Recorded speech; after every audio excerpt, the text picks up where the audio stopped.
देखो जी, हम सबसे पढ़ने वाले हैं प्रकाशिकी के बारे में ना। प्रकाशिकी, जिसे हम ऑप्टिक्स बोलते हैं।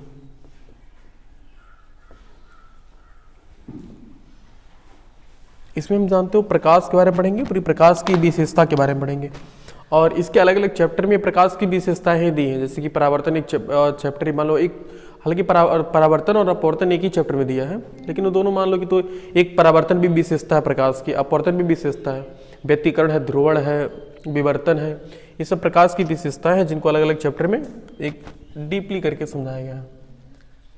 तो प्रकाशिक में जो पहला अध्याय है हमारे लिए, जो अध्याय फर्स्ट है वह है प्रकाश के परावर्तन के बारे में। प्रकाश के बारे में भी है थोड़ा, और प्रकाश का परावर्तन है, परावर्तन और प्रकाश का अपवर्तन।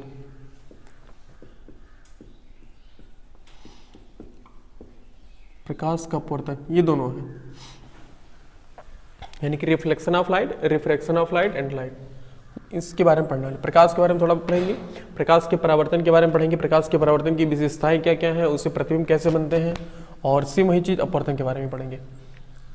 तो परावर्तन में कौन आता है? अगर हम सोचे तो जब 10th पढ़े होगे ना, तो परावर्तन में दर्पण आता है ना, क्योंकि दर्पण से क्या होता है, दर्पण से प्रकाश का परावर्तन होता है।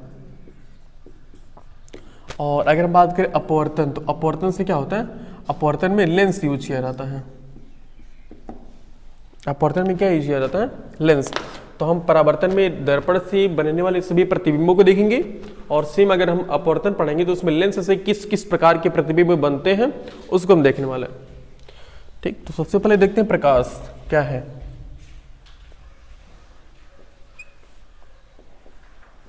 प्रकाश, लाइट।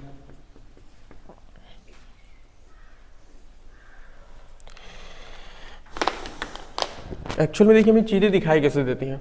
ऐसा मान लीजिए कि सरफेस है कोई, मतलब सतह है, धरती का सतह है, और कोई बालक है जो देखने की कोशिश कर रहा है, और यहाँ पर उजाला। अच्छा, हम देख कब पाते हैं, जब अंधेरा तो रहता, तो अंधेरा जब रहता तो हम नहीं देख पाते ना, जब उजाला रहता तभी तो हम देख पाते हैं। तो ऐसा इमेजिन करो कि यह है सूर्य है, तो और ये कोई ऑब्जेक्ट रखा हुआ है, ऐसे मान लो कि कोई बॉक्स ऐसे रखा हुआ है। अब जब तक ये सूर्य मान लो नहीं है, तब जब तक ये मान लो कि जब तक सूर्य नहीं रहेगा तब तक तो इनको ये चीजें नहीं दिखाई देंगी। और जैसे ही सूर्य उदय होता है तो उस सूर्य से जो प्रकाश की किरण आती है वो इस पर आती है, ऐसे कुछ टकराती है, और यही टकरा करके फिर इनके पास जाती है, तब इनको चीजें क्या होती हैं, दिखाई देने लग जाती हैं। समझ पा रहे हो ना, इस सूर्य से प्रकाश की किरण इस पे आ रही है, इस पे आकर के तब इस बालक को दिखाई दे रहा है चीजें, तब इसको ये बॉक्स दिखाई देगा। मतलब अगर बॉक्स पर प्रकाश की किरण नहीं पड़ेगी तो क्या ये बालक इस बॉक्स को देख पाएगा, नहीं देख पाएगा। उसका उल्टा अगर मान लो कि ये इस प्रकाश की किरण सिर्फ और सिर्फ इस पर पड़ती, सिर्फ और सिर्फ बालक पर पड़ती, और हम कहते हैं कि क्या इसको तुम देख पाओगे, तो भी नहीं देख पाता ना। इसकी इमेजिन ऐसे करो कि मान लो कि अंधेरे में कोई चीज हो रहा है, जैसे हम उजाले में हैं, अंधेरे में कोई चीज हो रहा है, तो हम उजाले में खड़े होकर के अंधेरे को नहीं देख सकते ना, अंधेरे में क्या चीजें हो रही हैं। लेकिन हम उसका उल्टा अंधेरे में खड़े होकर के उजाले में चीजें क्या हो रही है उसको हम देख सकते हैं। क्यों? क्योंकि प्रकाश की किरण उस वस्तु पर पड़ रही है, और उस वस्तु पर पड़ने के बाद वहां से परावर्तित होकर के हमारे आंखों में आ रही है, तब हमें वो चीजें दिखाई दे रही है। तो मेनली ये चीज है कि जिस भी चीज को हमें देखना है उस चीज पर प्रकाश की किरणें क्या होनी चाहिए, पड़ी हुई चाहिए। अगर प्रकाश की किरणें पड़ रही हैं तब हमें वो चीजें दिखाई देंगी, और अदरवाइज हमें वो चीजें नहीं दिखाई देंगी। तो इसका मतलब प्रकाश क्या है, आप सोचें इसे। प्रकाश एक तरह से इसको हमें देखने में सहायता प्रदान कर रहा है ना, अपने खुद नहीं दिखाई दे रहा है। हाँ, लेकिन जब तक प्रकाश की किरण इस पर नहीं पड़ेगी तब तक ये बॉक्स हमें नहीं दिखाई देगा। अर्थात हम कह सकते हैं कि प्रकाश क्या है, प्रकाश एक प्रकार की ऊर्जा है। प्रकाश क्या है, एक प्रकार की ऊर्जा है।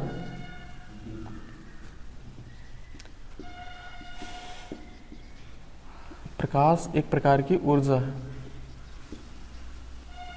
जो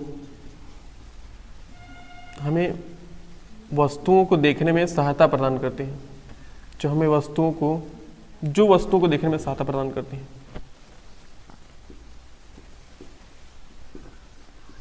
जो वस्तुओं को देखने में सहायता प्रदान करते हैं।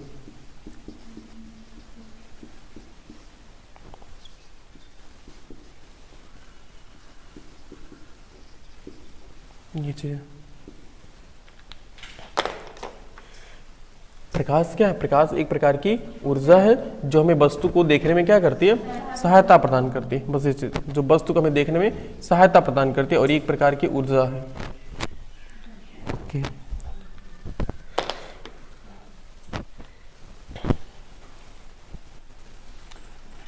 और थोड़ा और अगर हम प्रकाश के बारे में देखें तो ये जो प्रकाश, अच्छा बताओ, जो सूर्य से प्रकाश की किरण आती है वो एक और चीज इसमें देखते हैं ना, देखो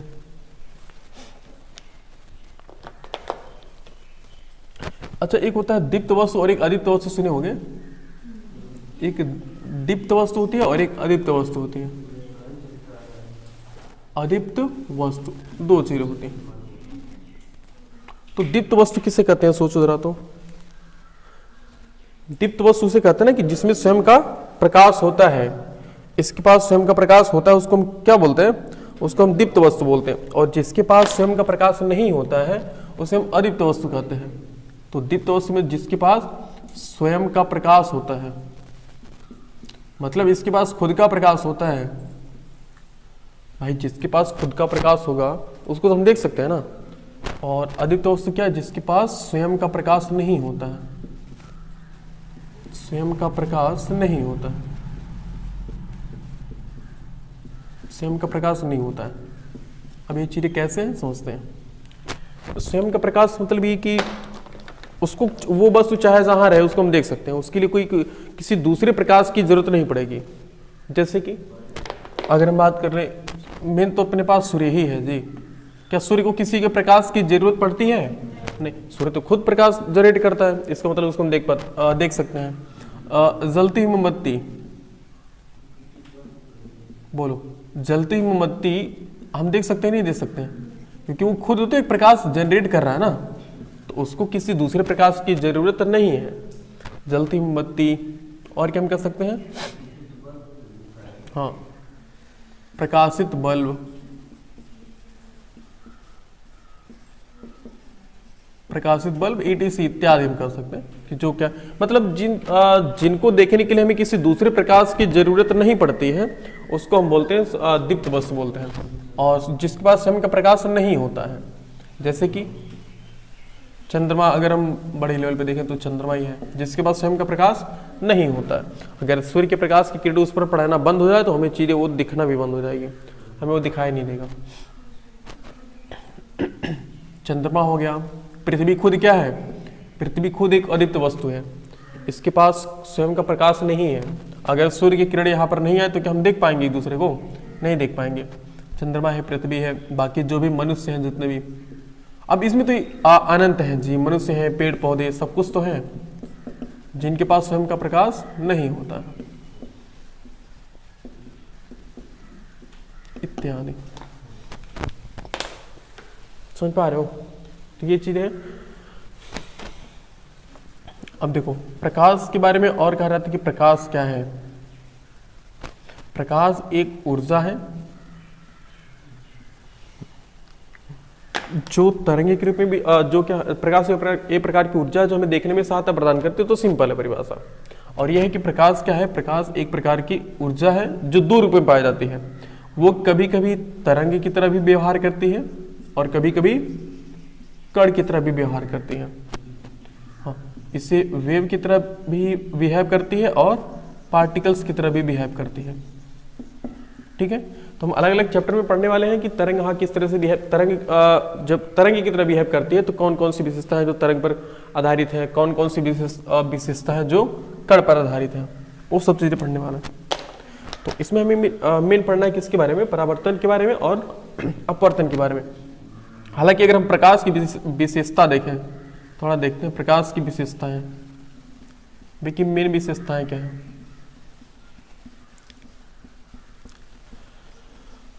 देखो काउंट करते देखो कितनी विशेषता निकल के आते हैं। सबसे पहली विशेषता क्या हम कह सकते हैं कि प्रकाश एक सीधी रेखा में चलता है ना, प्रकाश एक सीधी रेखा में चलता है, प्रकाश एक सीधी रेखा में चलता है, वो कभी तिरछा नहीं हो सकता। ऐसा मान लो जा रहा है तो कैसा नहीं कि कहीं पर मुड़ के चला जाए, मान लो कि बीच में कोई ऐसे बॉक्स आ गया, ऐसा नहीं कि प्रकाश से जा रहा तो हमें उधर देखना तो ऐसे मुड़ के कह देगा चले जाओ देख लो, ऐसा नहीं हो सकता ना, तो ऐसा कभी नहीं होने वाला। प्रकाश हमेशा एक सीधी रेखा में चलेगा। दूसरा हम कह सकते हैं कि प्रकाश निर्वात में भी चल सकता है ना, प्रकाश क्या हुआ? अच्छा दी, हमें नहीं पता था, आपने बताया, बहुत बहुत धन्यवाद। प्रकाश निर्वात में भी चलती है, चलती है, हाँ, मतलब प्रकाश को चलने के लिए किसी माध्यम की जरूरत नहीं है, प्रकाश खुद जा सकता है, उसके लिए किसी के सहारा की जरूरत नहीं है। प्रकाश को किसी भी प्रकार की, चाहे ठोस द्रव गैस, किसी भी प्रकार के माध्यम की आवश्यकता नहीं होती है, किसी भी प्रकार के माध्यम की आवश्यकता नहीं होती। नहीं बता रहे निर्वात क्या होता है, कि आवश्यकता नहीं होती। देखो अगर हम बात करें अपने वायुमंडल की, तो हमारे वायुमंडल में अगर हम बात करें पर यूनिट क्यूब का मतलब होता है 1 मीटर क्यूब। 1 मीटर क्यूब ऐसे मान लो, 1 मीटर क्यूब मान लेते। अच्छा 1 मीटर क्यूब का मतलब क्या है? तुम्हारे पास एक ऐसा बॉक्स है जो 1 मीटर लंबा है, 1 मीटर चौड़ा है और 1 मीटर ऊंचा है। सोचो जैसे वो गेम नहीं होता जी, कौन सा होता है, लूडो वाला। तो लूडो वाला जो पासा होता है ना, वो क्या एक घन है कि नहीं है, जिसकी लंबाई चौड़ाई ऊंचाई सब बराबर होती है ना, तो छोटा 1 सेंटीमीटर का होगा अधिकतम। तो उसी तरह से बहुत बड़ा 1 मीटर का कोई पासा हो, 1 मीटर लंबा हो, 1 मीटर चौड़ा हो और 1 मीटर ऊंचा हो, अगर हम बॉक्स रखें तो उस बॉक्स में अपने वायुमंडल में कितने गैस के कितने कण उसमें आ जाएंगे? लगभग बिलियंस ऑफ पार्टिकल्स होंगे उसमें, मिलियन लाखों करोड़ों पार्टिकल्स उसके अंदर अमा जाएंगे, मतलब अमा नहीं जाएंगे मतलब हैं। अगर हम यहाँ पर देखें 1 मीटर क्यूब के बॉक्स में देखें कि कितने पार्टिकल ऑटोमेटिक भर जा रहे हैं, तो हम अगर 1 मीटर क्यूब का हम एक बॉक्स बनाएंगे तो इसमें ऑटोमेटिक मिलियन करोड़ों अरबों पार्टिकल्स इसमें भर जाएंगे। लेकिन सेम यही अगर हम बॉक्स वहां के लेकर जाएं अंतरिक्ष में, निर्वात में, तो निर्वात में इतने मीटर क्यूब में लगभग 1 पार्टिकल्स होता है, 1 कण होता है, ऐसा अनुमान किया जाता है। सोचो यहां पर इस वायुमंडल में अनंत अरबों खरबों कण है, लेकिन अंतरिक्ष में सिर्फ 1 कण है, तो इसका मतलब माना जाता है कि वहां कोई माध्यम ही नहीं है। यहाँ तो गैस एक माध्यम है कि नहीं है, लेकिन वहां कोई माध्यम ही नहीं है।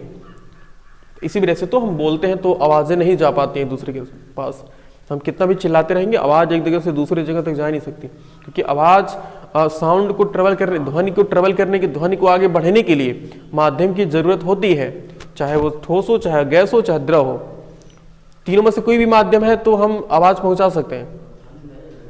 क्या नहीं बता रहे हैं यार, समझ रहे तो निर्वात क्या इस तरह से ऐसे कह लो कि जो घनत्व होता है वो पर मीटर क्यूब में 1 कण होते हैं लगभग। नहीं है यार, वही तो बताना तुम समझ नहीं थे, जब बता रहे तो तुम पता नहीं क्या समझ रहे हो। हम कह रहे देखो माध्यम, जैसे हमने बोला कि ध्वनि को चलने के लिए माध्यम की जरूरत पड़ती है। माध्यम क्या होते हैं? ठोस द्रव गैस ही माध्यम है। अब निर्वात में ना तो ठोस द्रव गैस, अगर सामान्यतः गैस ही तो होगा एक माध्यम। अब इसमें तो हम बोले ना कि 1 मीटर क्यूब अगर हम बना दें, इसमें सिर्फ 1 कण लगभग आएंगे अंतरिक्ष में, तो इसका मतलब कि वहां माध्यम है ही नहीं। तो निर्वात की माध्यम, निर्वात एक ऐसी जगह है होती है जहां पर कोई गैस के पार्टिकल्स, कोई भी गैस के अणु परमाणु कुछ नहीं होते हैं, उसी को निर्वात बोलते हैं। समझ रहे हो? तो यहाँ पर कोई गैस के पार्टिकल्स नहीं होते ना, इसका मतलब यहाँ पर कोई चीज खराब नहीं होती है। अगर आप यहाँ से एक रोटी लेकर जाओगे ना, तो अंतरिक्ष में ISS होता है, इंटरनेशनल स्पेस स्टेशन टहल रहा है ऊपर अंतरिक्ष में नहीं मतलब ऊपर ही, ऐसे ऊपर एक सैटेलाइट भेजा गया है, ISS इंटरनेशनल स्पेस स्टेशन है वो। तो यहाँ से अगर एक रोटी लेकर जाते तो वहाँ वही रोटी 6 महीने तक चलती है। बिल्कुल वैसे ही रहेगी, खराब नहीं होगा। क्यों? क्योंकि वहां पर गैस पार्टिकल्स ही नहीं है जी, तो गैस ही नहीं तो आखिर खराब कैसे होगा? वहां ना गैस है ना कोई बैक्टीरिया, कुछ नहीं है, तो चीजें खराब ही नहीं होती। ऐसी चीजें होती हैं। तो हमने एक दो सुनो पहली विशेषता क्या है? सीधे रेखा में चलती है, दूसरी है निर्वात में भी चल सकती है, और तीसरा क्या है? क्या हुआ? बोलिए क्या करना चाह रही हैं आप? प्रकाश, निर्वात में प्रकाश की चाल, निर्वात में प्रकाश की चाल, निर्वात में प्रकाश की चाल लगभग 3 × 10⁸ मीटर प्रति सेकंड होती है। ये लगभग 3 लाख किलोमीटर है, 3 लाख किलोमीटर प्रति सेकंड। ये प्रकाश खुद कहता है कि भाई हमको माध्यम की जरूरत नहीं है, तुम अगर हमको माध्यम नहीं दोगे तो हम बहुत तेज चलेंगे। लेकिन जैसे इसको माध्यम मिल जाता है वैसे अपनी इसकी स्पीड कम हो जाती है, क्योंकि माध्यम के परमाणुओं से टकरा करके इसे जाना होता है ना, तो इसकी स्पीड क्या होती है? कम हो जाती है। तो ये जब माध्यम नहीं रहता प्रकाश को ना, तो प्रकाश बहुत खुश रहता है, क्योंकि बहुत तेजी से चलता है, उसमें कोई दिक्कत है ही नहीं, कोई अवरोध आने वाला है ही नहीं। लेकिन जब कोई माध्यम आ जाता है तो बहुत धीरे धीरे चलने लग जाता है। ये चौथी विशेषता हम देखेंगे, प्रकाश में परावर्तन का गुण होता है। प्रकाश में परावर्तन का गुण, जो कि हम पढ़ने वाले हैं। अब ऐसे पूरा लिखोगे तुम लोग, ठीक है ना, कि प्रकाश में परावर्तन का गुण होता है। फिर 5वां, प्रकाश में अपवर्तन का गुण होता है। अपवर्तन की विशेषता होती है, आवर्तन नहीं, अपवर्तन की विशेषता होती है। प्रकाश में व्यतिकरण की विशेषता होती है। हाँ, ये व्यतिकरण क्या होता है उसको बताया जाएगा। व्यतिकरण विवर्तन की विशेषता होती है, विवर्तन। 8वां अगर हम बात करें, प्रकाश में ध्रुवण की विशेषता होती है, ध्रुवण की विशेषता होती है, ध्रुवण। परावर्तन, अपवर्तन, व्यतिकरण, विवर्तन, ध्रुवण। और एक अगर देखो तो हमने यहाँ बताया था, जो प्रकाश क्या होती है? प्रकाश एक द्विप्रकृति वाली होती है ना, तरंग की तरह भी बिहेव करती है, और किसकी तरह बिहेव करती है? कण की तरह। यानी कि प्रकाश, उसे हम बोलते हैं प्रकाश की दोगली प्रकृति बोलते हैं। प्रकाश दोगली प्रकृति की होती है, प्रकाश दोगली प्रकृति की होते हैं। प्रकृति, हाँ, मतलब द्विप्रकृति वाली होती है, द्विप्रकृति प्रकृति की होती है, जिसमें हम कह सकते हैं कि एक क्या है? एक तरंग है, दूसरा प्रकाश की 2 प्रकृति होती है। दोगली प्रकृति मतलब ना कि इसके पास 2 प्रकृति होती है, अभी तक कंफर्म नहीं है।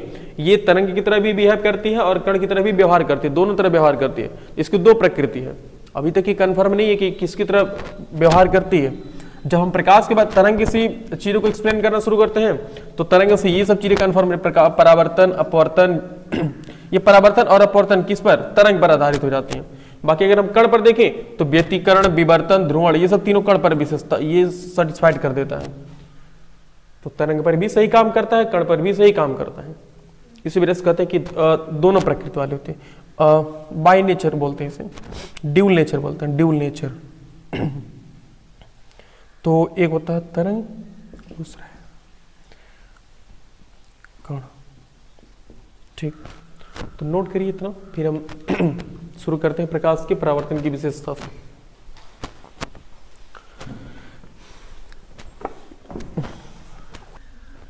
देखो अगली विशेषता अगर देखते हैं तो 9 तक हो गया ना जी, 10 हम कह सकते हैं। प्रकाश की तरंगदैर्ध्य, तरंगदैर्ध्य सुने हो ना? हाँ, प्रकाश की तरंगदैर्ध्य 3900 एंगस्ट्रॉम से हाँ 3900 एंगस्ट्रॉम से 7800 एंगस्ट्रॉम तक होती है। प्रकाश की तरंगदैर्ध्य इतना तक हो सकती है, ठीक है, इतना भी होती है, इससे आगे भी होती है, मतलब कम ज़्यादा होती है इसकी तरंगदैर्ध्य।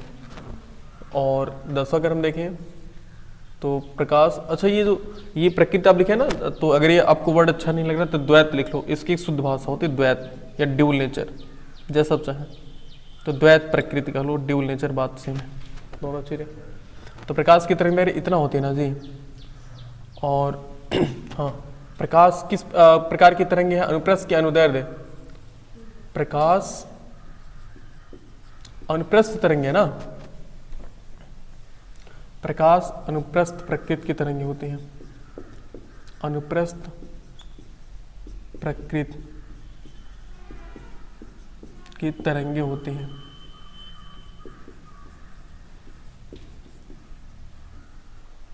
अभी साथ पढ़े नहीं, मैक्सवेल ने बताया था कि वो अनुप्रस्थ प्रकृति की तरंगे होती हैं। तो अभी आगे पढ़ेंगे इसके बारे में, समझ आएंगे। तो जल्दी नोट कर, ये 2 पॉइंट नोट कर लो, फिर आगे बताते हैं। ये 2 पॉइंट नोट कर लो, तो फिर मिटा देते हैं। अब देखते हैं प्रकाश का परावर्तन।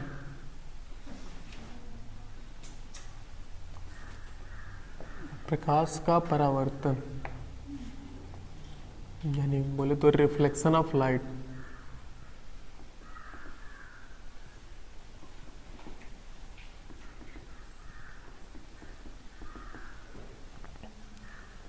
प्रकाश का परावर्तन देखते हैं।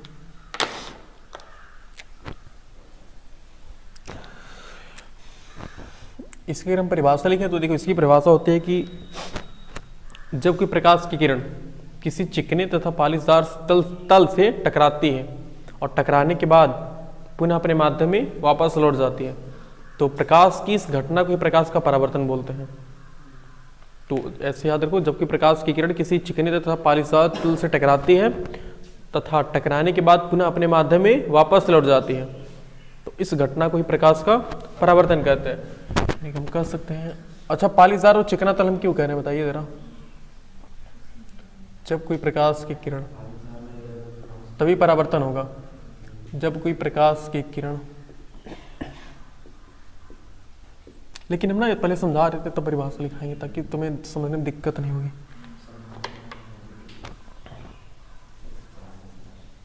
क्या हुआ चंदन? हाँ ये वाला हम ना, तो वही तो हम वो क्या कर रहे थे, मतलब वो रिवीजन कर रहे थे, तो उसमें उतना डीपली नहीं, बस जल्दी जल्दी बता कर ये चले आ रहे थे, तो उसी को पढ़ाना अच्छे से हमें। इसको हम क्या बोलते हैं? एक पालिशदार तल, एक पालिशदार तल कोई है, या फिर चिकना तल हम कह सकते हैं, कोई चिकना तल है। ओके, तो अगर कोई प्रकाश की किरण इस पर आती है ऐसे,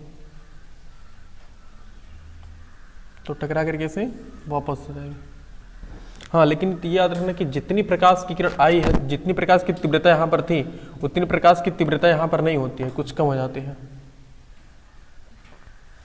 अभी समझाते हैं। देखो, इसको हम क्या बोलते हैं? अभिलंब बोलते हैं ना। और अभिलंब हमेशा क्या होती है? अभिलंब हमेशा तल पर क्या होती है? लंबवत होती है, याद रखना। अभी लिखते हैं सबके बारे में। और इस किरण को हम कौन सी किरण बोलते हैं? आपतित किरण। देखो, जो किरण आती है उसको हम कौन सी किरण बोलते हैं? आपतित किरण। और जो किरण टकरा करके वापस जाती है उसको हम, देखो परावर्तन के बाद जा रही है ना, उसको हम परावर्तित किरण बोलते हैं। मतलब ऐसी किरण जो परावर्तित हो चुकी है, परावर्तित किरण होती है। और इसको बीच वाले को हम क्या बोलते हैं? जो हमने ऐसे बनाया है, यह अभिलंब होता है ना, अभिलंब होता है। देखो, जिस मान लो कि नीचे कोई नीचे एक ऐसे समझ लो कि नीचे ग्लास है, ऐसे नीचे कांच रखा हुआ है, ठीक है। तो प्रकाश की किरण बताओ, ये यहाँ से टकरा करके वापस लौट गई ना, तो प्रकाश जिस माध्यम से आ रही थी उसी माध्यम में क्या हो गई? वापस लौट गई। तो जबकि प्रकाश की किरण किसी चिकने तथा पालिशदार तल से टकरा करके पुनः अपने माध्यम में वापस लौट जाती है, तो इस घटना को ही प्रकाश का परावर्तन कहते हैं। जो ये घटना हो रही, जो फिनोमेना हो रहा है, the phenomena of bouncing back of ray of light बोलते हैं। यानी कि प्रकाश की किरणों का किसी तल से टकरा करके वापस लौट जाने की जो घटना है, उसी घटना को हम क्या बोलते हैं? उसी घटना को प्रकाश का परावर्तन बोलते हैं। यानी कि अब हम कह सकते हैं कि जब कोई प्रकाश की किरण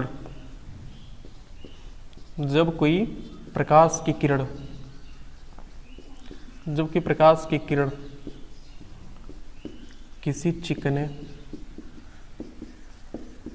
चिकने तथा पालिशदार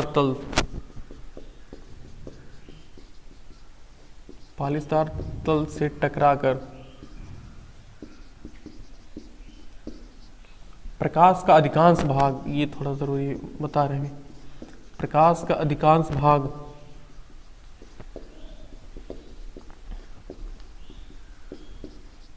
पुनः अपने माध्यम में वापस लौट जाता है।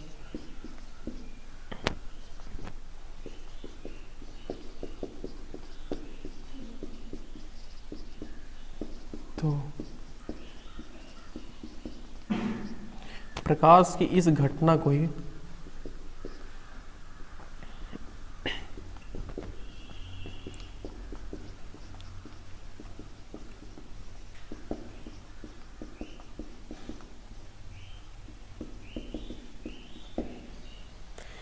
देखो,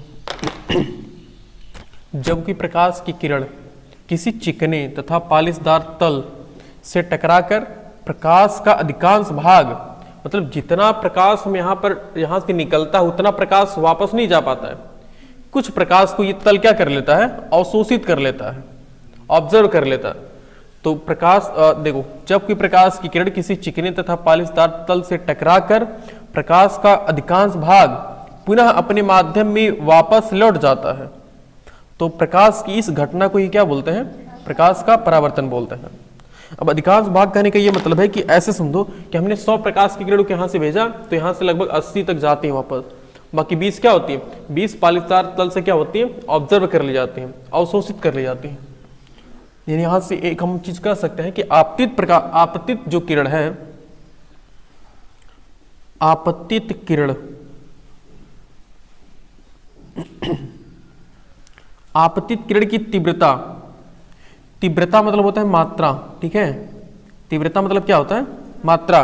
तो आपतित किरण की जो तीव्रता होती है वो ज्यादा होती है किससे, परावर्तित किरण की तीव्रता से। समझ पा रहे हो ना, परावर्तित किरण की तीव्रता से। अब कैसे हो रहा है देखो, आपतित किरण की तीव्रता का मतलब कि आपतित किरण की जो मात्रा है, आपतित किरण की जो मात्रा है वो मात्रा ज्यादा होती है, उसकी इसकी क्वांटिटी ज्यादा होती है। लेकिन जब ये किसी तल से टकराती है तो कुछ किरणों को ये क्या कर लेता है, ये तल अवशोषित कर लेता है और कुछ ही किरणों को वापस भेजता है। तो इस वजह से परावर्तित किरण जो होती है उसकी तीव्रता क्या होती है, कम होती है एज कंपेयर टू आपतित किरण के। आपतित किरण की तुलना में परावर्तित किरण की तीव्रता कम होती है। ओके, अच्छा इसमें मेन अगर हम पॉइंट देखें तो सबसे पहले बोलते हैं आपतित किरण किसे कहते हैं। तो अब हम इसको लिख नहीं रहे, समझ जाओगे ना जिन्हें। तो आपतित किरण किसे कहते हैं कि जब कोई प्रकाश की किरण किसी चिकनी या पालिशदार तल पर आती है तो उस प्रकाश की किरण को हम क्या बोलते हैं, आपतित किरण। और सिमिलरली ऐसे है परावर्तित किरण, इसको थोड़ा हम इंग्लिश में भी लिखना चाहेंगे। आपतित किरण को हम कौन सी किरण बोलते हैं, इंसिडेंट रे, इंसिडेंट रे बोलते हैं। और दूसरा हमारे पास है परावर्तित किरण। तो बोलो परावर्तित किरण किसे कहते हैं, जबकि प्रकाश की किरण किसी चिकने या पालिशदार तल से टकरा करके वापस लौट जाती है तो वापस लौटने वाली प्रकाश की किरण को ही क्या बोलते हैं, परावर्तित किरण। इसको हम रिफ्लेक्टेड रे बोलते हैं, रिफ्लेक्टेड रे, परावर्तित किरण बोलते हैं। ओके और इस बिंदु को जानते हो कौन सा बिंदु बोलते हैं, इस बिंदु को ना हम एक आपतन बिंदु बोलते हैं। क्या बोलते हैं, आपतन बिंदु। कि जब कि प्रकाश की किरण पालिशदार तल के जिस बिंदु पर मिलती है उस बिंदु को हम क्या बोलते हैं, आपतन बिंदु। जिस बिंदु पर गिरती है प्रकाश की किरण उस बिंदु को हम आपतन बिंदु बोलते हैं। आपतन बिंदु यानी कि इंसिडेंट पॉइंट।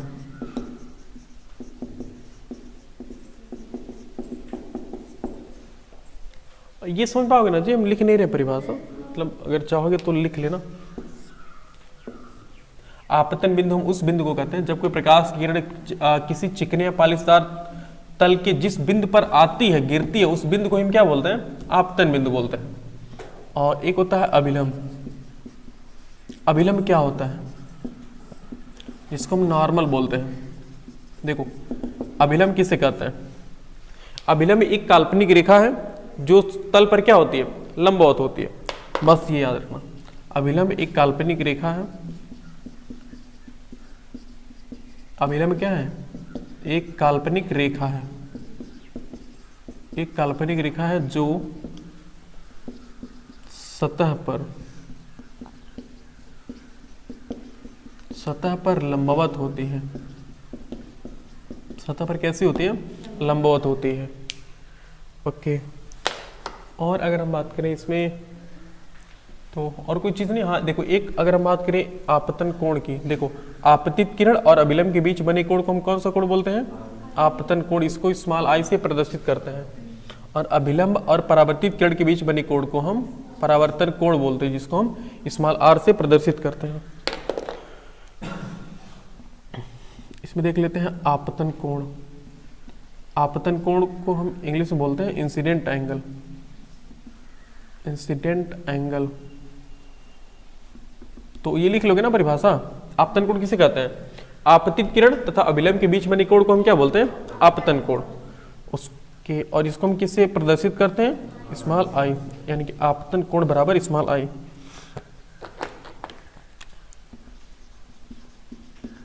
आपतन कोण बराबर स्मॉल आई।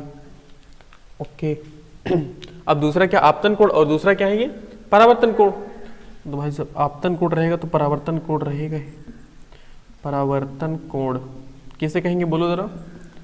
इसे हम अंग्रेजी भाषा में रिफ्लेक्टेड एंगल बोलते हैं। Reflected angle. बोलो परावर्तन कोण किसे कहते हैं? परावर्तन कोण कहते हैं, बिल्कुल। तो परावर्तन कोण, परावर्तन कोण को हम किससे प्रदर्शित करेंगे? स्मॉल आर से। ठीक, ये हो गया। ये कुछ पॉइंट्स हो गए इस परावर्तन में, और बाकी इसके हम नियम पढ़ेंगे, तो नोट करो जल्दी से, फिर बताते हैं।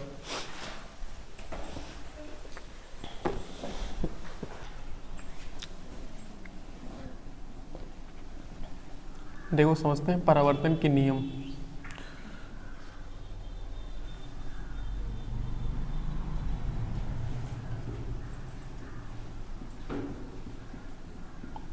परावर्तन के नियम यानी कि law of reflection. Law of reflection. देखो परावर्तन के दो मुख्यतः नियम है। पहला नियम ये कह रहा था कि परावर्तन के बारे में कि अगर किसी भी पालिसदार तल से प्रकाश का परावर्तन हो रहा है तो अभिलंब के साथ जो ये आपतन कोण बन रहा है वो हमेशा किसके बराबर होता है? वो हमेशा परावर्तन कोण के बराबर होता है। देखिए आपतन कोण किसके बराबर होता है? परावर्तन कोण के। यानी कि हम पहला ये कह सकते हैं कि दो नियम है। पहला नियम क्या है? आपतन कोण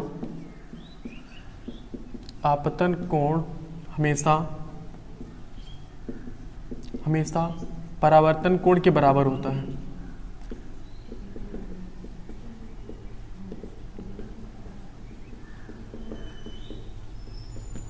आपतन कोण हमेशा परावर्तन कोण के बराबर होता है। यानी कि हम कह सकते हैं कि हमेशा कोण आई बराबर किसके होगा?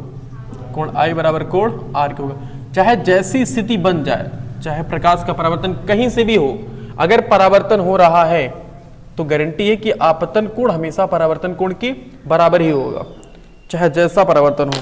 मतलब चाहे तल टेढ़ा हो, उल्टा हो, सीधा हो, चाहे जैसे रख दो तल को, अगर परावर्तन हो रहा है तो आपतन कोण परावर्तन कोण के बराबर ही होगा। ऐसा नहीं हो सकता कि आपतन कोण थोड़ा कम हो जाए, परावर्तन कोण थोड़ा बढ़ जाए, ऐसा नहीं हो सकता। अगर परावर्तन हो रहा है तो दोनों कोण हमेशा बराबर ही रहेंगे। दूसरा हम कह सकते हैं आपतित किरण, परावर्तित किरण और अभिलंब तीनों एक ही तल में होते हैं।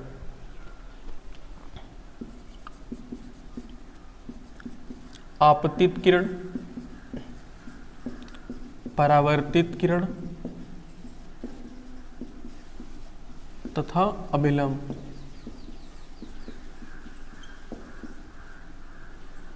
तीनों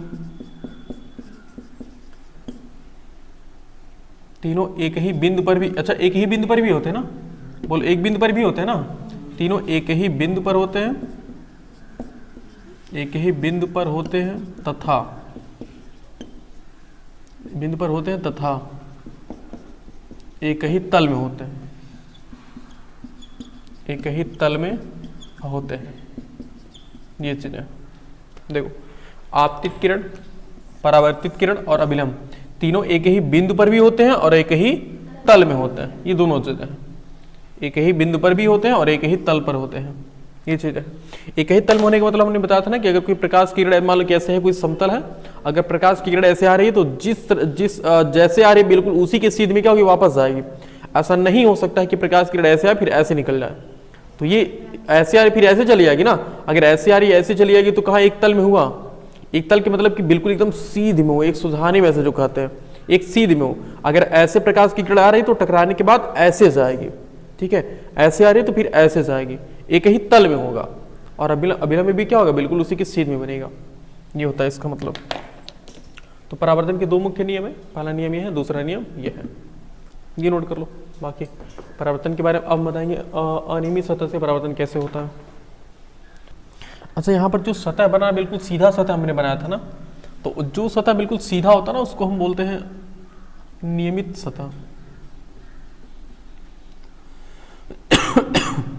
उसे हम कौन सा सतह बोलते हैं, उसे हम नियमित सतह बोलते हैं, नियमित सतह। और जो थोड़ा उखड़ खाबड़ होता है उसको हम कौन सा सतह बोलते हैं, उसको अनियमित सतह बोलते हैं, उसको हम अनियमित सतह बोलते हैं, अनियमित सतह। जिसको जो हमारे पास नियमित सतह इसको हम बोलते हैं रेगुलर सरफेस, रेगुलर सरफेस, और इसको हम बोलते हैं इरेगुलर सरफेस, इरेगुलर सरफेस। देखो नियमित सतह बिल्कुल हमेशा सीधा होती है, चाहे वो टेढ़ा कर दो, चाहे उल्टा सीधा, चाहे ऐसे कर दो, वो देखो ऐसे रहेगी। वो हमेशा कौन सी सतह बना रहा है, ऐसे बिल्कुल नियमित सतह है ना, मतलब ये सतह बिल्कुल सीधा है, प्लेन है। प्लेन कहने का मतलब कि सीधा है, समझ रहे हो। इरेगुलर सरफेस कैसा, ऐसे कुछ आप ऐसे बना दें तो ये कौन सा सतह हो रहा है, अनियमित सतह। देखो चाहे वो सतह नियमित हो चाहे वो कैसा हो, अनियमित हो, परावर्तन दोनों से होगा। ये परावर्तन दोनों सतह से होगा, चाहे वो नियमित सतह हो चाहे वो अनियमित सतह हो। तो अगर हम देखें अनियमित सतह से परावर्तन कैसे होता है, अच्छा नियमित वाला तो हम कर लेंगे ना, जैसे ये है बिल्कुल ऐसे ही होगा, ठीक है। बाकी अनियमित वाला हम देखते हैं, जैसे एक सतह ऐसे मान लेते हैं, ऐसे है एक सतह हमारे पास ऐसे है। हमें परावर्तन देखना कि प्रकाश का परावर्तन कैसे होता है। तो प्रकाश की परावर्तन के दो नियम है, उसी दो नियम को हमें फॉलो करना है। तो पहला देखते हैं प्रकाश किरण कैसे आएगी। ओके, ये कौन सी किरण है, आपतित किरण। और हमने देखा कि जो अभिलंब होता है वो क्या होता है, सतह पर लंबवत होता है।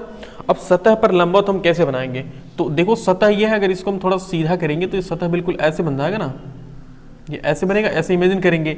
अब अभिलंब इस सतह पर लंबवत होती है तो अभिलंब बिल्कुल ऐसे बनेगा, इस पर हम एक लंब रेखा डालेंगे ऐसे, ये तो ये कौन सा, देखो आपतित किरण और अभिलंब के बीच बने कोण को हम कौन सा कोण बोलेंगे, आपतन कोण बोलेंगे ना। अब हमने परावर्तन के नियम में पढ़ा है कि आपतन कोण किसके बराबर होता है, परावर्तन कोण के। तो आपतन कोण ऐसे मान लो कि हमने मापने पर आया 30 अंश, तो परावर्तन कोण भी कितना होना चाहिए, 30 अंश। हम यहाँ से 30 अंश का कोण बना लेंगे और इसको हम सीधे ऐसे बना लेंगे, तो हमें देखो परावर्तन मिल गया। यहाँ आपतन कोण है और ये परावर्तन कोण है, ऐसे होता। तो हम किसी भी सतह से प्रकाश का परावर्तन करा सकते हैं, हाँ किसी भी अनियमित सतह से प्रकाश का परावर्तन करा सकते हैं, बशर्ते वो सतह कैसा होना चाहिए, बिल्कुल पालिशदार होना चाहिए। अगर उखड़ खाबड़ है तो प्रकाश की किरणों को अवशोषित कर लेगा, वो परावर्तन होगा ही नहीं। जैसे अगर हम दीवार पर अगर हम प्रकाश की किरणों को प्रकाश डालेंगे तो क्या परावर्तन होगा, नहीं होगा, क्योंकि उखड़ खाबड़ है ना, ये रफ सरफेस है। तो रफ सरफेस यानी कि उखड़ खाबड़ सरफेस है, इसका मतलब कि प्रकाश की किरणों को अवशोषित कर लेगा, परावर्तित करेगा ही नहीं। तो अब देखते हैं यहाँ से कोई, अगर मान लो कि हमने प्रकाश किरण यहाँ डाला, ऐसे प्रकाश किरण यहाँ से डाला, तो सबसे पहले क्या बनाएंगे, हम सतह बनाएंगे ना। हम सतह कंफर्म करेंगे कि सतह बनेगा कैसे। देखो यहाँ पर है तो सतह बिल्कुल ऐसे बनेगा, अपनी मर्जी से हम नहीं बना रहे, ठीक है ना। जैसे है, जैसे देखो यहाँ मुड़ा हुआ है तो हम इधर से बनाएंगे, यहाँ देखो इधर है तो ऐसे बनाएंगे, तो हमने ये सतह बना दिया। अब अभिलंब क्या होता है, सतह पर लंबवत होता है, तो सतह पर देखो लंबवत बिल्कुल ऐसे हम अभिलंब बना देंगे। ओके, तो ये कौन सा कोण हुआ, ये वाला आपतन कोण हुआ ना। आपतित किरण और अभिलंब के बीच बने कोण को हम आपतन कोण बोलेंगे। अब परावर्तन कोण कैसे होगा, तो जितना आपतन कोण है उतना ही क्या होगा, परावर्तन कोण होगा। यहाँ से हम एक किरण ऐसे वापस ले जाएगी, तो ये हो गया परावर्तन कोण। तो इस तरह से प्रकाश की किरणों का हमने परावर्तन करा रहा है। तो हमें पता होना चाहिए कि हाँ 2 नियम है। पहला नियम मतलब मेनली पहला नियम करते हैं, दूसरा नियम तो ऑटोमेटिक प्रकाश की किरण खुद फॉलो कर लेती है कि जिस माध्यम मतलब एक ही तल में होते हैं ना, आपतित किरण, परावर्तित किरण और अभिलंब, तीनों एक ही तल में होते हैं, वो तो ऑटोमेटिक प्रकाश फॉलो कर देती है कि अगर कोई प्रकाश की किरण किसी तल पर टकरा रही है तो टकरा करके सीधे ऐसे निकलती है। ये चीज हो गई, ठीक है। तो चाहे वो सतह नियमित हो चाहे वो अनियमित हो, या फिर मतलब रेगुलर हो चाहे फिर इरेगुलर सरफेस हो, हम दोनों सरफेस से प्रकाश का परावर्तन करा सकते हैं, ठीक है। ये नोट कर लो।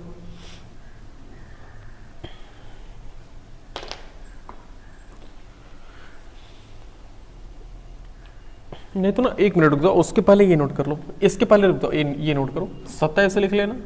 अब सतह 2 प्रकार के, सतह 2 प्रकार की, एक होता है नियमित सतह और एक होता है अनियमित सतह।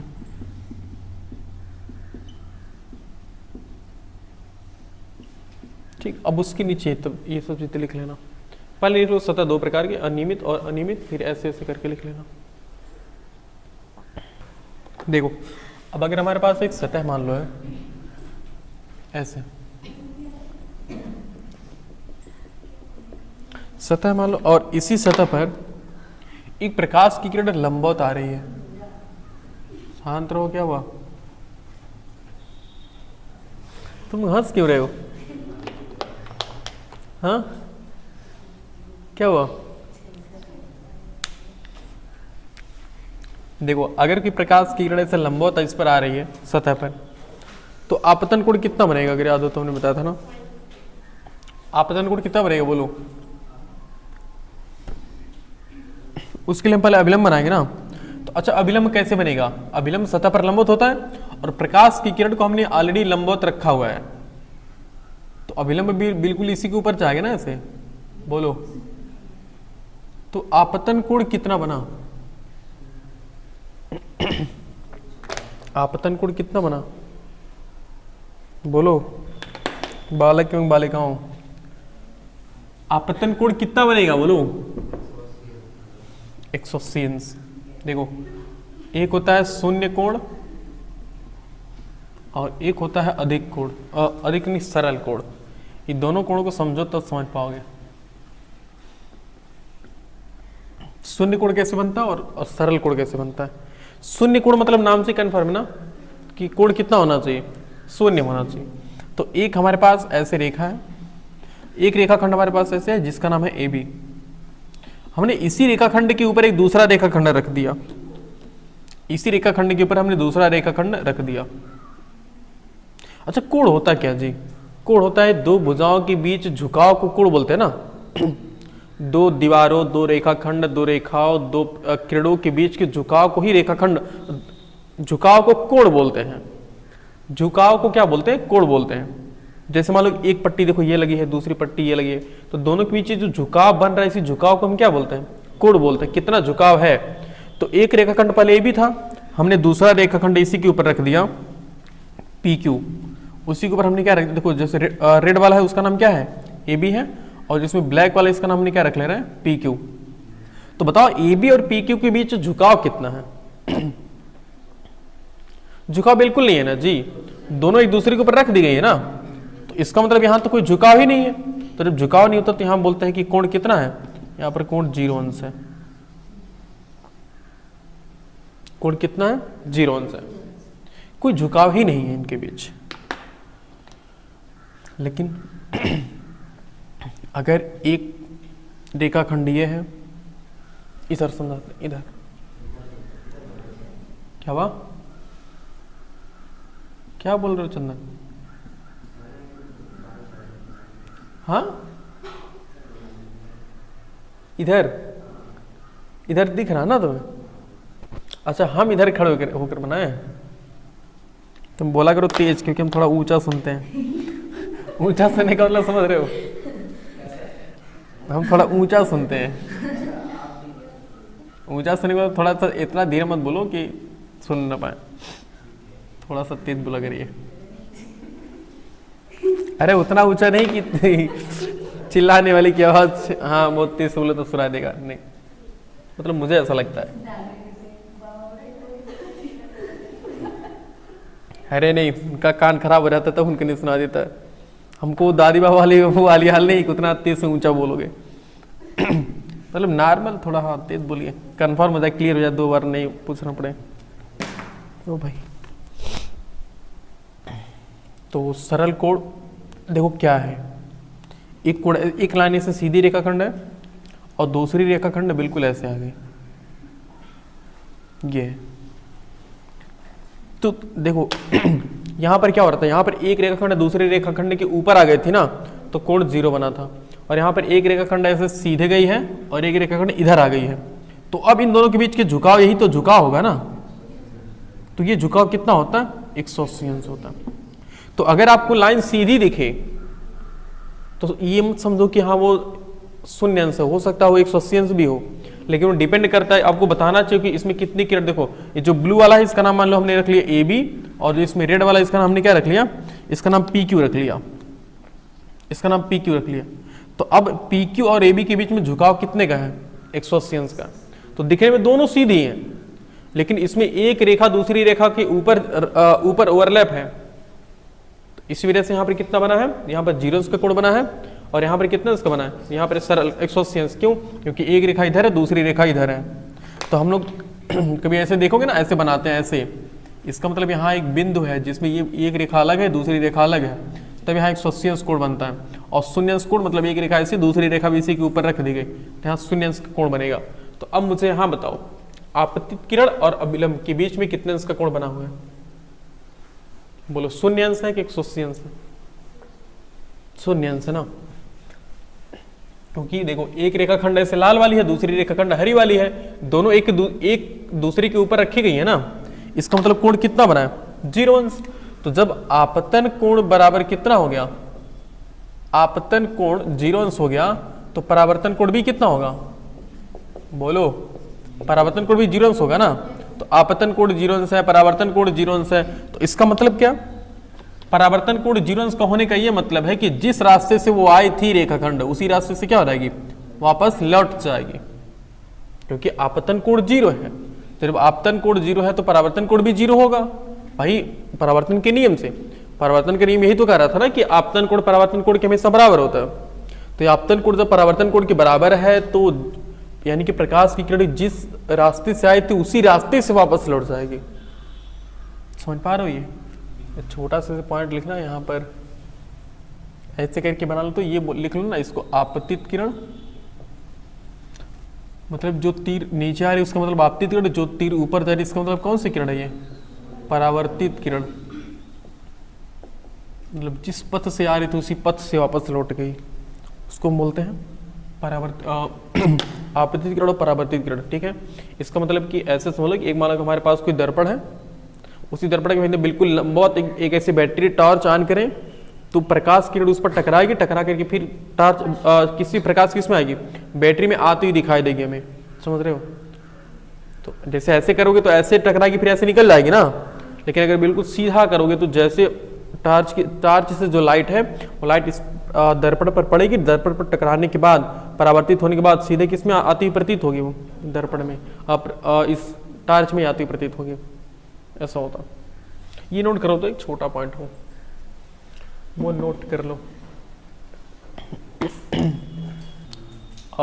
हम बात करते हैं दर्पण। अच्छा, दर्पण क्या होता है बताओ जरा, व्हाट इज दर्पण, मिरर।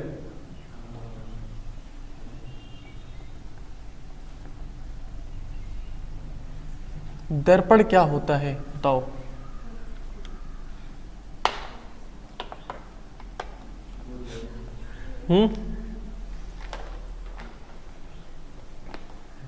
बोलो दर्पण क्या होता है बताओ, कोई पढ़े हो ना 10 में, दर्पण क्या है। तुम लोग हंसने में बिजी हो देख रहे हैं, और किस बात में हंस रहे हो तुम लोग, समझ नहीं पा रहे। हाँ वाह, दर्पण जिससे अपना मुंह देखते हैं।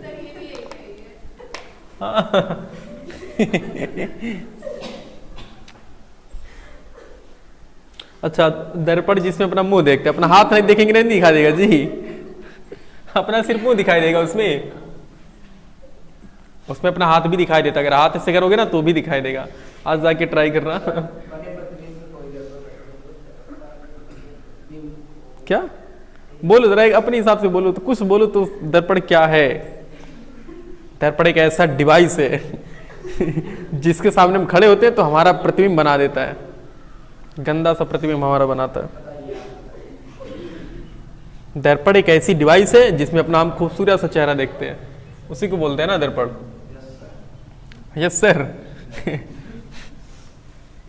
किसी को अपना चेहरा खूबसूरत नहीं लगता है। तो ये सही क्या है? तुमको नहीं लगता, इसका मतलब किसी को नहीं लगता है, सबको नहीं लगता है। सही बात है, किसी को अपना चेहरा अच्छा नहीं लगता है। देखो दर्पण क्या है? दर्पण कांच का बना एक परावर्तक तल है। कांच का बना, ऐसे हर चीज को दर्पण थोड़ी बोल देंगे। कांच का बना एक परावर्तक तल है। कांच का बना, कांच का बना एक, ऐसे कह लो कि समतल पृष्ठ है, एक नियमित पृष्ठ है। ऐसे कह लो एक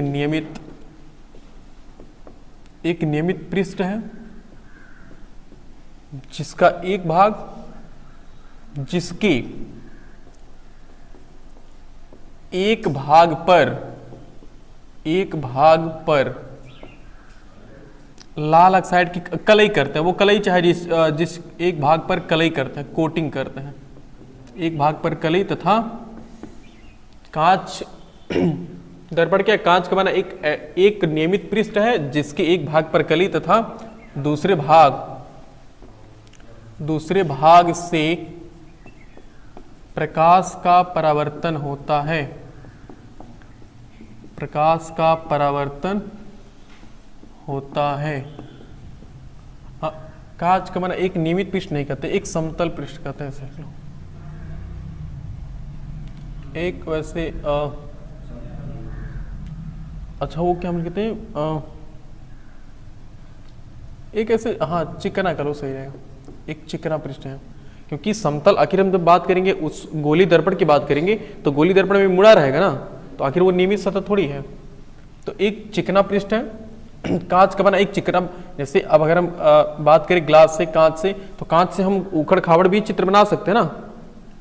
जो घिसा हुआ, जैसे कि मान लो कि ऐसे शीशा ही है, उसको हमने घिस करके अजीब अजीब तरह से उसको घिस दिया, तो उखड़ खाबड़ भी तो हो सकता है। तो वो एक चिकना पृष्ठ है जिसके एक भाग पर कलई तथा दूसरे भाग से क्या होता है? प्रकाश का परावर्तन होता है। उसे क्या बोलते हैं? दर्पण बोलते हैं। चिकना पृष्ठ हो और कलई हो, दूसरे भाग से क्या हो? प्रकाश का परावर्तन हो, उसे को हम बोलते हैं दर्पण। अब ये दर्पण कितने प्रकार के होते हैं? ये दर्पण दो प्रकार के होते हैं। मिरर, ये मिरर दो प्रकार के होते हैं। एक होता है कौन सा दर्पण? एक होता है समतल दर्पण और एक होता है गोलीय दर्पण। गोलीय दर्पण, समतल दर्पण को अंग्रेजी भाषा में क्या बोलते हैं? प्लेन मिरर, जिसमें अपना चेहरा देखते हैं। और इसे हम क्या बोलते हैं? Spherical mirror.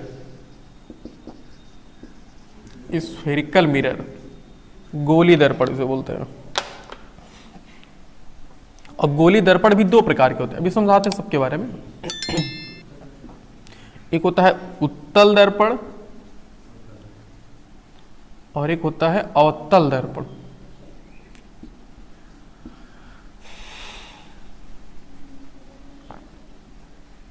अवतल दर्पण, अगर हम इसको अंग्रेजी भाषा में देखना चाहें तो देखो, उत्तल मतलब इसका नाम छोटा, इसका नाम बड़ा है ना। देखो उत्तल, अवतल, तो उत्तल नाम छोटा, स्पेलिंग छोटी। कॉन्वेक्स मिरर, कौन सा मिरर? Convex mirror. और अवतल दर्पण कॉनकेव मिरर। कौन सा मिरर बोलते हैं? कॉनकेव मिरर और कॉन्वेक्स मिरर। अगर हम सबका चित्र देखना चाहें तो हम कह सकते हैं कि समतल दर्पण बिल्कुल ऐसे प्लेन होता है, ऐसे ऐसे जो किया रहा था, इसका मतलब है कि कलई किया जा रहा है, ठीक है।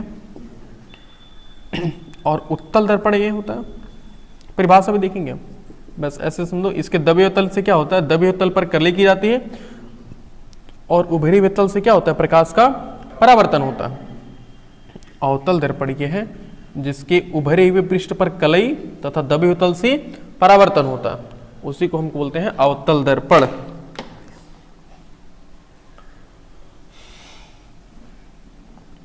ठीक है, तो अगर याद हो तो हमें ये समतल दर्पण से बताया था, समतल दर्पण से प्रतिबिंब का बनना बताया था ना, समतल दर्पण से प्रतिबिंब का, अच्छा देखो प्रतिबिंब जो चीज है ना, प्रतिबिंब का बनना, अब ये प्रतिबिंब क्या होता है ना अभी हम बता नहीं रहे, क्यों, क्योंकि पहले हम प्रतिबिंब बना के एक्चुअल में देख लेते हैं कि प्रतिबिंब है कैसा। नहीं तो उसमें कहेंगे कि जब कोई प्रकाश की किरण मिलती प्रतीत होती है, फिर वास्तव में मिलती है, तो वहाँ प्रतिबिंब बनता हो भी किस किस प्रकार का प्रतिबिंब होता है, आभासी या फिर आभासी प्रतिबिंब या फिर वास्तविक प्रतिबिंब। तो पहले हम प्रतिबिंब एक्चुअल में देख लेते हैं बनता कैसे, उसके बाद तब हम उसकी परिभाषा बनाएंगे। ठीक है, तो समतल दर्पण से प्रतिबिंब का बनना यानी कि image formation by, image formation by plane mirror, image formation by plane mirror, समतल दर्पण से प्रतिबिंब का बनना। तो कि हमारे पास एक है समतल दर्पण, बिल्कुल हमने सीधा रख दिया है। ठीक है, ओके, तो ये कौन सा दर्पण है हमारे पास, यह है समतल दर्पण, समतल दर्पण है। और हमारे पास क्योंकि ऑब्जेक्ट वस्तु है, ये वस्तु ये है, कोई बालक है,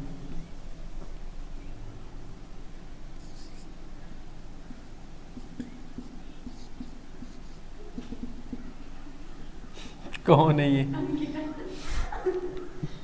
कौन है, अंकिता आई, अब नहीं, अब लगेंगे अंकिता है, ये बाल वाली चोटी है, चोटी।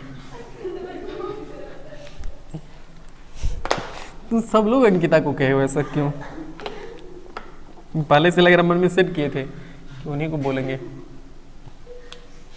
देखो अजीब लग रही है, सब मिटा देते। अंकिता क्या, सुस्मिता भी तो हो सकती है। देखो जब वस्तु होता है ना, वस्तु को हम ओ डैश से प्रदर्शित करते हैं जी, वस्तु को हम किससे प्रदर्शित करते हैं, ओ डैश से। ओ डैश जहां भी लिखा रहा है समझा, ओ मतलब ऑब्जेक्ट होता है, ओ डैश हम वस्तु की लंबाई को ओ डैश से प्रदर्शित करते हैं। किसी भी वस्तु का प्रतिबिंब बनाने के लिए, चाहे वो समतल दर्पण हो चाहे फिर वो गोली दर्पण हो, हम दोनों दर्पण की बात कर रहे हैं। अगर किसी भी दर्पण से प्रतिबिंब को बनाना होगा तो उसके लिए कम से कम 2 किरणों की आवश्यकता पड़ती है। ठीक है, किसी भी बिंदु का प्रतिबिंब अगर हमें बनाना है तो कम से कम 2 किरणों की आवश्यकता होती है। तो एक प्रकाश की किरण देखो, इसमें ऐसे हम ऐसे सीधे हम इस पर डाल रहे हैं ये। तो अगर हम परावर्तन के नियम में याद करें तो क्या होता है, आपतन कोण परावर्तन कोण के बराबर होता है। तो आपतन कोण हम कैसे ज्ञात करेंगे, उसके लिए हमें अभिलंब चाहिए। तो समतल है तो बिल्कुल समतल सीधा ही होगा ना, तो अभिलंब क्या होगा, बिल्कुल 90 अंश। तो फिर देखो इस बार आपतन कोण कितना हो गया, 0, शून्य हो गया, 0 हो गया। तो जब आपतन कोण 0 हो तो परावर्तन कोण भी क्या होगा, 0 होगा। तो किरण जिस राशि से गई थी उसी राशि से क्या हो जाएगी, वापस चली आएगी। अब क्या हुआ,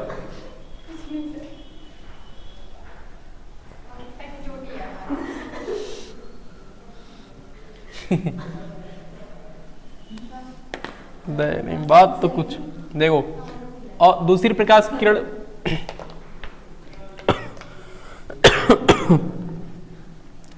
दूसरी प्रकाश की किरण हम यहां डालते हैं, एक यहां से डालते हैं, देखो तो यह है। अब इस बार अभिलंब कैसे बनेगा, देखो यह समतल ऐसे है ही, तो अभिलंब बिल्कुल ऐसे बनेगा ना, यह अभिलंब। तो ये कौन सा कोण है, आपतन कोण है ना, तो आपतन कोण परावर्तन कोण के बराबर होता है। तो ये जितना आपतन कोण उतना ही परावर्तन कोण बनेगा, ये बिल्कुल ऐसे सीधे निकल रहा है।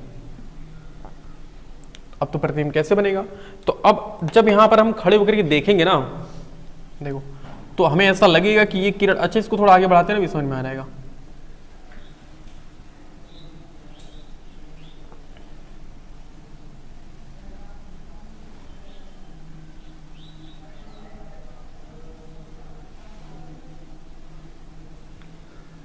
एक मिनट रुक जाओ, ये थोड़ा हमने ज़्यादा ही कोण को से बड़ा कर लिया है, अभी भी थोड़ा सा बड़ा है, तभी नहीं तो इमेज थोड़ा हमें ऐसा लगेगा ना कि जबरदस्ती बनाया गया है।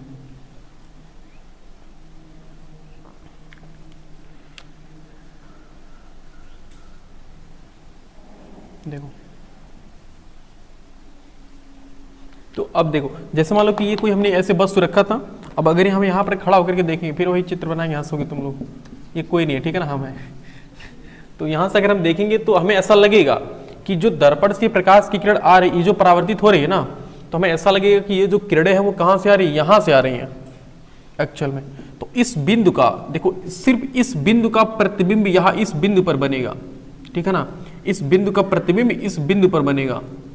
अब उसी प्रकार से ऐसे इस वस्तु में जितने भी बिंदु हैं, सभी बिंदु का प्रतिबिंब ऐसे नीचे बनता रहेगा। देखो, इस बिंदु का यहाँ बना है, अब इसके नीचे वाले बिंदु का कहाँ बनेगा, बिल्कुल इसके नीचे बन जाएगा, फिर इसके नीचे वाले बिंदु का प्रतिबिंब इसके नीचे बन जाएगा। तो इसी तरह से बनते बनते पूरा क्या हो जाएगा, ये टोटल प्रतिबिंब बन जाएगा,